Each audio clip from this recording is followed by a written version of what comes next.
당신들은 우리의 특허를 침해하였소. 얘네는 몸체가 돌아간다고 명확하게 써져 있고 저희 거 몸체는 고정돼 있고 몸체에 달려있는 디스크가 돌아가는 거라서 다른 구조입니다. 복잡하게 생각할 필요는 없고 안 똑같다라는 결론인 겁니다.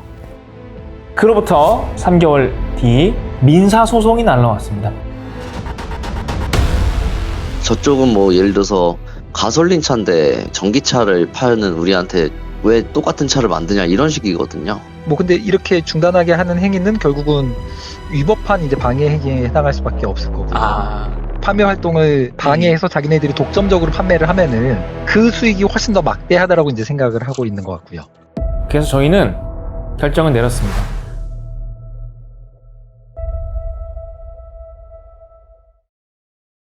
반갑습니다. 볼게트입니다. 다소 무겁고 진지하지만 아주 재밌는 컨텐츠들이 있죠. 보통은 남의 집 불구경 같은 얘기, 남의 쌈 구경 이런 거 되게 재밌는데 최근에 컨텐츠를 찍을 게 너무 없는 거예요. 왜 그런지를 봤어. 그랬더니 유튜브 내에서 세상 재밌고 자극적인 뉴스들이 넘쳐납니다. 별의별 화두를 꺼내도 재미가 없겠더라고요. 그래서 컨텐츠가 씨가 말라가는 과정이었는데 가뭄의 단비 같은 아주 참신하고 재밌는 컨텐츠가 하나 마련되었습니다. 재밌는 싸움이 하나 벌어졌습니다.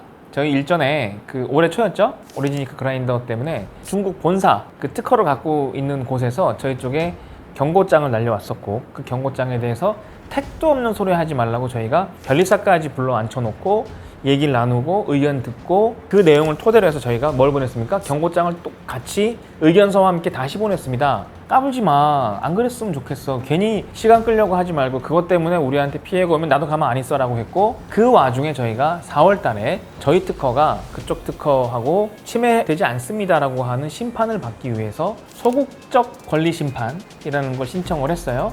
이거 애지간한 자신감이 없으면 이거 힘듭니다. 증빙하고 싶은 사람이 가져가서 다르다라는 걸 심판받는 제도예요. 근데 그 당시에 변리사가 이렇게 얘기했습니다. 특허 무효 소송까지 가져가도 충분히 이길 것 같은데 한번 해보지 않으련? 이라는 얘기를 하시길래 이렇게까지 할 필요가 있겠는가 였었어요. 근데 그로부터 약 3개월 뒤 저희 측의 제조사로부터 민사소송이 날라왔습니다. 박스로 이만한 박스로 2박스로 막 증거 자료라고 잔뜩 보내갖고 처음엔 놀랬죠. 우리 직원들 막 난리 났습니다. 내용은 그 전 내용하고 똑같습니다. 자기들이 피해를 봤다라는 얘기를 하고 있고 보상해라 라는 내용이에요. 중요한 건 포인트는 뭐다? 특허를 침해했기 때문에 이런 피해가 발생했소라는 건데 자 이거 지금부터 재밌게 설명을 드리겠습니다. 파인에 중국 제조사가 저희 오리지니크 공장 측에 경고를 했습니다. 그런데 여기서 문제가 하나 발생합니다. 중국 측의 특허가 확인이 안 됩니다. 특허가 완벽하게 안 나 있는 상태였었어요. 그래서 경고장을 저희랑 똑같이 보냅니다. 일단 너네랑 특허가 안 겹쳐! 경고를 보냈고 경고장 보낸과 동시에 이네 특허는 특허로서 가치를 인정받기 어려울 정도로 이거저거 짜집어 놓은 거기 때문에 우리가 그 특허를 무효시켜 버리겠어라고 하면서 실제로 특허 무효 소송을 겁니다. 그게 이제 올해 초 얘기고요. 여기와 더불어서 파인 제조사는 중국 제조사에 갑자기 연락을 해서 민사소송을 겁니다. 그래서 오리지니크의 제조사는 이 재판에 응합니다. 그래서 재판이 시작이 됩니다. 그래서 공판에 나갔어요. 근데 파인 제조사는 불출석했습니다. 안 나왔습니다. 안 나왔어요. 그래서 재판이 어떻게 되었느냐? 그 민사사건 소송권은 고소가 자동 취하되었습니다. 보통 이건 법조계에서 해석할 때는 어떻게 하느냐? 싸워도 실익이 없겠다거나 질 가능성이 높을 때 안 나온답니다. 그래서 고소가 취하가 됐습니다. 근데 아직까지 중국에서는 특허 무효 소송이 진행 중에 있습니다.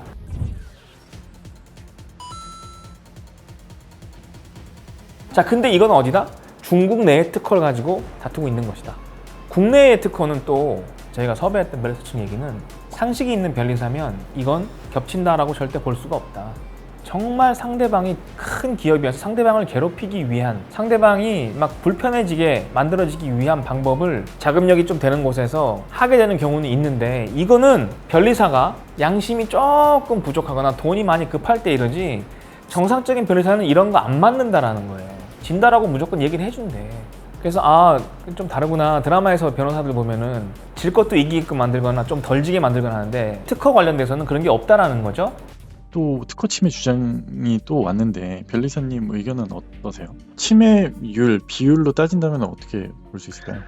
이거는 뭐 침해라고 볼 수 없죠. 제가 봤을 때 이 침해 주장은 저번에도 말씀드렸지만 구독 요소가 전혀 달라서 침해가 되지 않습니다. 네. 저쪽은 뭐 예를 들어서 가솔린 차인데 전기차를 파는 우리한테 왜 똑같은 차를 만드냐 이런 식이거든요. 우리가 제품을 활발하게 팔고 있으니까 그거를 좀 순간적이나마 저지시키고 싶은 그런 절차인 것 같은데요. 이거를 검토를 그쪽에서 했을 때도 네. 침해가 되지 않는다는 거가 확신이 될 텐데. 그래서 구동 방식 자체가 다르기 때문에 아예 다른데 뭘 겹친다는 거야, 이런 의견인 거고요. 수입사 측의 변리사, 그 다음에 중국 내의 변리사도 같은 의견을 줬어요. 아마도 국내에서 수임을 받은 회사도 제조사에서 준 내용 기반으로 봤을 때 본인들도 내용을 알 겁니다. 알기 때문에 지금 제일 먼저 취한 것이 CJ 측의 내용 증명이 왔나 봐요. 덕분에 저희는 준비하고 있었던 CJ 홈쇼핑 방송을, 잡혀있던 방송을 취소를 했습니다. 그러면은 저희는 이제 준비했던 것들이나 비용이나 심지어 안 하게 됐을 경우에는 그거에 대한 손해배상 마진이라든지 그 다음에 이어가는 모든 과정 다 손해가 생기게 되죠. 그들의 권리라고 하면 그렇게 하라고 둡니다만, 자, 중요한 건 이제부터다. 저희는 지금 그 오리지니크를 어디 팔고 있지도 않은데 어디서 소문을 들었는지 홈쇼핑마다 보내고 있어요. 이상하죠? 너무 이상하지? 나는 현대홈쇼핑하고 얘기한 적이 없는데 현대홈쇼핑에 내용증명 보내고, 팔고 있지도 않아요. 롯데홈쇼핑에 보내고 CJ에 보내고 있습니다. 딱 속셈이 보이죠? 왜냐하면 하이들이 제일 많이 판매가 되는 곳은 홈쇼핑이기 때문이에요. 이걸 다른 데서 경쟁사가 팔리면 자기들도 경쟁을 해야 되니까 같이 공생하고 건전하게 성장해가도 모자랄 판에 저희 쪽에 민사를 걸고 이걸 갖고 일종의 회방을 놓기 시작을 했죠. 저희 쪽 공장에서 측에 특허 무효 소송을 걸었고 측의 특허가 중요한 것들이 취소가 됐습니다. 이걸 다 알고 있는 상태에서 주요 거래처인 홈쇼핑들한테다가 내용 증명을 보내고 있어요. 상대방 측에서는 네. 자기네 특허가 등록이 무효가 된다라는 것도 잘 알고 있었고, 오리지니크가 상대방의 특허를 갖다 침해하지 않는다는 거 잘 알고 있으면서도 홈쇼핑 판매 활동을 갖다 중단하게 하는 행위는 결국은 위법한 이제 방해 행위에 해당할 수밖에 없을 거고요. 방해를 해서 자기들이 얻는 게 뭘까요? 판매 활동을 방해해서 자기네들이 독점적으로 판매를 하면은 나중에 이제 손해배상으로 물어주는 그 돈보다도 이제 판매 활동을 방해해서 버는 수익이 훨씬 더 막대하다라고 이제 생각을 하고 있는 것 같고요. 자, 일단은 그래서 변리사 측하고 정리가 된 내용은 뭐냐면 특허 관련된 법인들에게 의견서를 하나 받는 거를 지금 준비를 하고 있고, 영상이 나오는 시점에 아마 그 의견이 왔을 겁니다.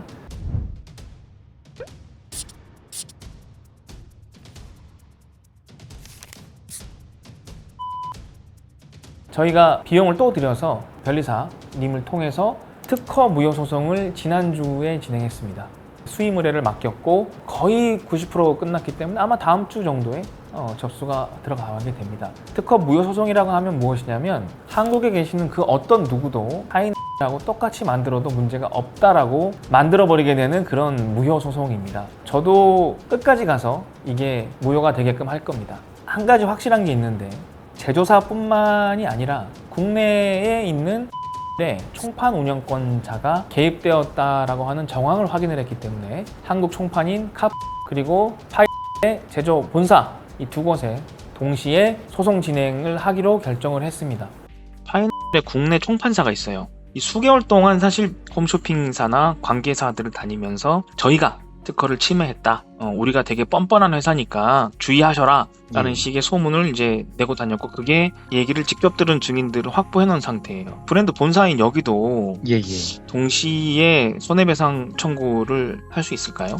예, 당연히 할 수 있습니다. 특허 침해가 아니다라는 거 그런 거 갖다 충분히 지금 인식하고 있음에도 불구하고 벤더사가 됐건 아니면 홈쇼핑 방송사가 됐건 이런 데 허위 사실을 유포한다든가 이런 식으로 업무를 갖다 방해했다라고 하면은 그거는 당연히 위법한 행위가 되는 거고요. 그 결과로 인해서 지금 뭐 판매 감소라든가 이런 손해가 발생했을 경우에는 그 손해 입은 우리 입장에서는 당연히 손해배상 소송을 제기할 수 있고요. 지금 당장 저쪽에서 진행하고 있는 영업방해 그 행위에 대해서는 가처분 신청을 통해서 법적 조치를 할 수가 있고요. 하나의 소송으로 두 곳에 동시에 가게 됩니다. 1차적으로 영업방해로 인한 손해배상 청구가 진행이 됩니다. 각 홈쇼핑 물론 안 하는 곳도 있었습니다만 사실이 아닌 내용으로 민사를 걸고 큰일 날 것처럼 얘기를 해서 홈쇼핑들이 이렇게 신뢰감을 잃게끔 만드는 행위를 했다. 그 과정에서 국내 총판사인 뭐 예를 들면 파이나밀 본사에서 우리 쪽에 민사소송을 걸 겁니다. 특허 침해 때문에 판매 못할 겁니다. 저기 큰일 날 거예요 하고 소문을 내고 말을 전달한 증언 자료를 다 수집을 했습니다. 그래서 입 놀림을 조심해야 돼. 어딜 가나. 왜 떠벌리고 댕겨? 그러니까 그 두 회사가 동시에 저희의 영업방해를 진행을 했다라는 것이고 영업방해에 관련된 비용은 매출로 미뤄보아 수억 원대가 될 것 같습니다. 배상 금액이 상당할 것 같아요. 저희가 준비하거나 쓴 비용이 많기 때문에 사실이 아닌 내용으로 외부에 공개를 먼저 한 케이스이기 때문에 결과적으로 명예훼손에도 적용이 됩니다. 그래서 방금 얘기 드렸던 그 두 가지 항목이 이제 하나로 묶여져서 손해배상의 영역에 들어가게 되고 가처분을 통한 방해금지 청구가 동시에 진행이 됩니다. 가처분을 통한 방해금지란 게 뭐냐면 상대방에게 이런 방해 행위를 하기 위한 목적으로 민사와 법을 악용하는 케이스들은 못하게 해주세요라고 하는 가처분 신청입니다. 그러면 그 내용을 가지고서 어디에 떠벌리지를 못합니다. 외부에 우리가 다툼이 있다라고 이걸 가지고서 자기들이 영업하거나 마케팅에 쓸 수 없습니다. 그리고 법무적인 측면으로 변호사님께서 얘기했던 건 실익이 하나도 없는 소송이다라는 거예요. 상대방도 이게. 많은 분들이 아셔야 되는 것이 자율경제 시장이다 보니까 상대방을 괴롭히는 방법이 되게 쉽고 다양해요. 실제로 수많은 브랜드들이 자기들끼리 공격하고 싸우고 합니다. 좀 규모가 있는데 아무 문제 없는데 2등, 3등을 그냥 못 죽여서 안 되는 케이스도 많이 있었어요. 아주 쉬운 예로 예전에 제조사하고 제조사가 소송이 붙었었어요. 근데 이 훨씬 더 규모가 컸고 훨씬 더 홈쇼핑에서 인지도가 있었는데 이제 홈쇼핑에 막 노출되기 시작을 하니까 이제 내용 증명을 막 보냈었어요. 소송 민사 걸고. 근데 결과적으로는 그 당시에 이겼습니다. 근데 그 내용 증명 날아가는 순간 모두 홈쇼핑이 거절했어요. 안 됐죠. 그러다가 GS에서 한번 하고 빵 터졌고 그걸 기반으로 해서 손해배상 청구를 해서 실제로 이겼어요. 손해배상 청구해서 돈을 받아냈어요. 몇 년을 고생해서. 근데 이미 그 시장은 기울어진 운동장이었고 메이드 인 코리아 좋은 상품 잘 만들고 있었는데 트렌드가 이러하면 방어할 수 있는 법적 준비들을 미리 하셨어야 된다는 거지. 우리도 그런 걸 미리 준비했어. 했는데도 이래요. 했는데도 이래. 괜찮다. 얼마든지 덤벼라. 쉽게 넘어갈 생각 없습니다. 하늘을 우러러 단 0.001%도 부끄러움이 없는 상황인데 이거를 굳이 가만히 조용히 하고 있는데 건드리네? 왜 그랬을까? 중국 공장 측에서 얼마 전에 회신이 와서 저희가 되게 안쓰러웠나 봐요. 너네가 우리 때문에 힘든 시간을 겪는 거 아니냐? 라는 뉘앙스를 풍기면서 기운 내라는 식으로 얘기했다는데 하나도 그런 거 없죠. 많은 분들이 뭐 응원 안 해줘도 됩니다. 왜냐하면 애초에 응원이 필요 없습니다. 택도 없는 걸 시비를 건 케이스입니다. 처음에 딱 받았을 때는 착잡했습니다. 사업을 하다 보면 상대방을 누르고 싶을 때가 있어요. 이해합니다. 나도 분한 경우 많아. 우리랑 열심히 잘해갖고 딴 데랑 붙어먹어서 잘 되시는 분들 봤어요. 근데 사실 마음으로 한편으로는 응원 솔직히 안 돼. 그러면 나도 걔네 둘이 괴롭히고 싶지, 속은.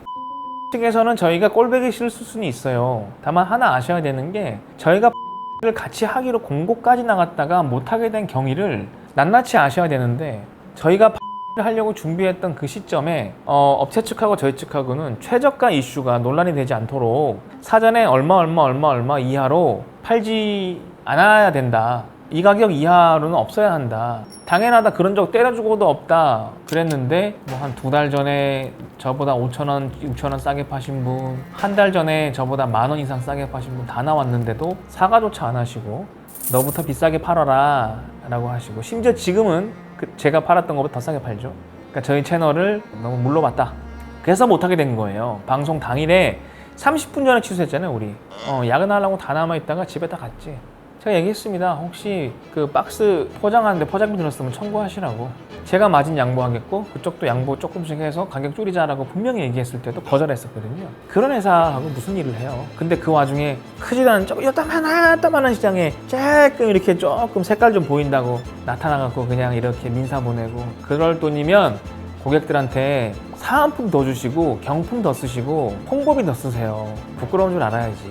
그래서 저희는 결정을 내렸습니다. 저희 쪽 수입료와 관련된 그 모든 비용도 상대방한테 받아내는 걸로. 시한은 안 받습니다. 없어 그런 거.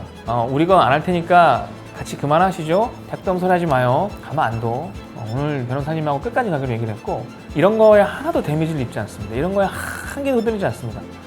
어느 정도는 확실하게 하고 처음부터 준비했던 거고, 그리고 중간중간에 제가 이와 관련된 업데이트된 내용들 접수가 되면 접수가 됐다라고 올려드리고, 첫 공판이 있었으면 공판 내용도 알려드릴 것이고, 다른 변리사들 의견까지 수렴이 되어서 어떻게 되는지도 알려드리고 다 알려드릴 겁니다. 이상입니다. 고맙습니다.